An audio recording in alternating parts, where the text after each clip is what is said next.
And then the third leg is going to focus on college and career counseling, because I feel like so often, kids are just thrown out. They graduate high school, they're just thrown out into the world. They're like, they don't really know what they want to do. Nobody's really helped them figure that out. And so, you get people that just, go to college. You might go to college, you might not. You end up dropping out of college, you fall into a job, you end up doing something that maybe you're good at, but it's not really what you're passionate about, and so you're never really happy. We want to help you figure out what is going to make you the happiest in your life, so that you have a reason to live it. Don't just sit around on the couch eating potato chips all day, and God forbid, don't think that killing yourself is the way to go. Because it's just so sad to me. I see on the news all the time lately, stories about bullying. There's more bad news than good news. They start off the newscast saying good evening, and then they proceed to tell you exactly why it isn't. And it breaks my heart every time I see the news, because it's, this child was beaten to death. This child committed suicide because, he was struggling with homosexuality, and all the kids at school just felt like it was their job to tell him that it was wrong and that he was an abomination. And so, it's just never the right way to go. And somebody needs to step in and say, this is enough. And that's what we're going to try to do. This is obviously a widespread issue. We can't fix the whole world, but we're going to try. We're going to start right here. So, we're getting ready to do some pretty awesome things and bring some people together. Hopefully start making a difference. It's not going to happen tomorrow, but hopefully over time, we can start to see a real change in the community. Just have kids that can be proud of themselves, and that we can be proud of. So I think that's really I think that's what this world needs. Somewhere along the way, we've lost that, and it's just time to change it. I guess that's it. I'm sorry, that was kind of all over the place. I didn't really prepare any. That was beautiful. That's great. What avenues, Thanks. what avenues besides Facebook and the newsletter, are you guys headed in? Is there something that we might be able to help with to get the word out? Absolutely. Just getting the word out is going to be a huge help. Our long-term plan is to actually have a venue that we can call our own, where we can have events. And I was speaking with, Karen, is that? Yeah, that's right. Okay, I was speaking with Karen a little bit ago about just the mere fact that kids around here, they really just don't have anything to do. There are no places for them to go, to hang out. They hang out in certain places and they end up getting kicked out because, owners of those places are, thinking that something inky is about to go down, so they just kick the kids out. Well, they don't have anywhere to go, so what they end up doing is going to, a friend's house and drinking. They get into their parents' liquor cabinet and they end up drinking or doing drugs or what have you. Having, well, I don't want to say with young years around, but anyway, I think you all get the idea. They end up doing very adult things before they're ready to, and so what we want to do is give them a place to go where they can have things to do that they're interested in, hang out with people who are trying to do good things, and just kind of keep that momentum, I guess, if you will, keep that going. But we do want to have a venue so we can have regular events, weekly, monthly, daily, hopefully, things like that. Yes. Sorry.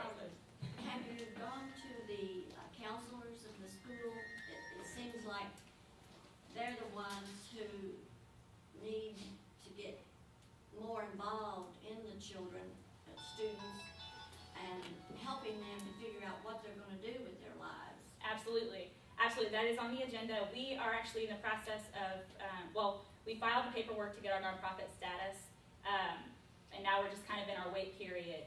I think it'll be 5 or 6 months from now until we get that. But yeah, the next thing on the books is to get to the schools, talk with the principals, the counselors, see. Oh, hello. Yeah, I guess. Talk to them and see, what the problem areas are, what the kids are going to be interested in doing. We don't want to just have events based on what we think they want. but yeah, I mean, definitely get with them, get their, pick their brains about what's going on with with that school. You really need some dedicated Oh, absolutely, and absolutely. And I think, I think that's another problem, Yes, in the country, yes. right now, also, just people fall into teaching instead of doing it to make a difference. And that, there's nothing wrong with that, but, you gotta, I don't know, there needs to be some changes in the school system too, but yeah, I mean, we definitely want to find dedicated people who are involved in the kids' lives every day that see what's going on. Have any congressmen or anything jumping on the bandwagon, or?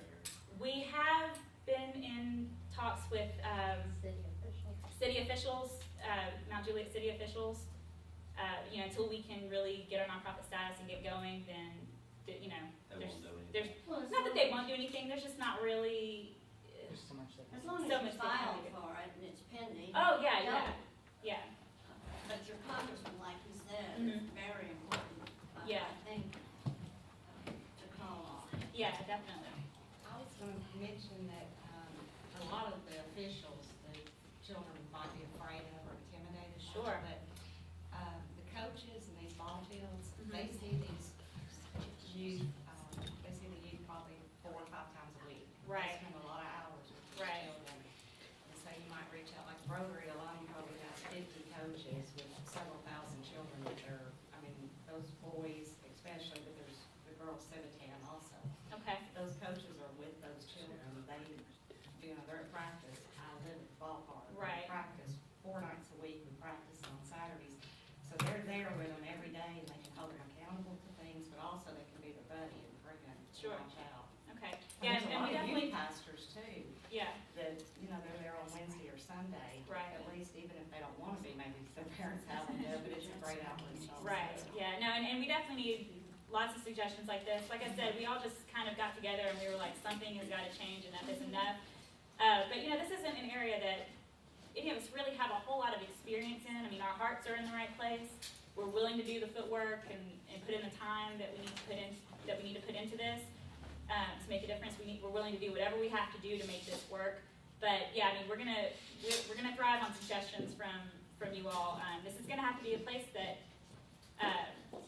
parents are gonna let their children come to as well. So yeah, we're gonna need lots of suggestions. We're always open for suggestions, things that we haven't thought of. I'm sure there are tons. I have one other suggestion Yeah. too. If it's any way possible, I think it would be good to have a meeting for parents Yeah. and talk to the parents so they get involved. Yeah. And they know what their children are doing. Yes.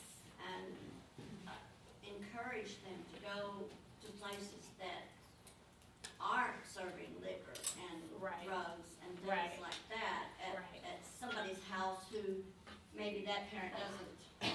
Keep an eye on their kids as much as Right. they should. No, yeah, absolutely. And I think, and not to lay blame solely on parents or anything, No. but I think a lot of times, your kid gets to a certain age and you just kind of, you back off a little bit and maybe you're trying to find a balance, to let them be themselves.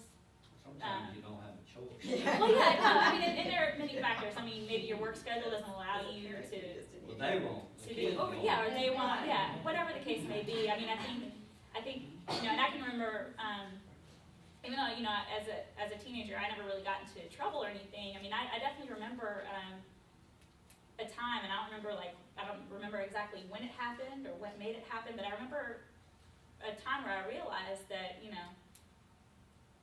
I come home every night, my dad's making dinner and everything, but, we really just don't talk. We don't, I know he loves me, but, he really doesn't know what's going on in my life, and, he's kind of just sitting back and holding on to his seat, just praying that he's raised me well enough to, to not make bad decisions, but, he never just really, Well, I have once we three reached that point, he never stepped back in and was like, what is going on with you, I have 3 great kids, but it seemed like 14, 15 years old, they've got a mind of their own. Absolutely. I'm 25 years old and I'm just now realizing, because I have a child of my own, 14. I'm just now It realizing seems that, like from 15 my to parents weren't 25, it's very difficult. oh yeah, absolutely. When I was that age, my parents knew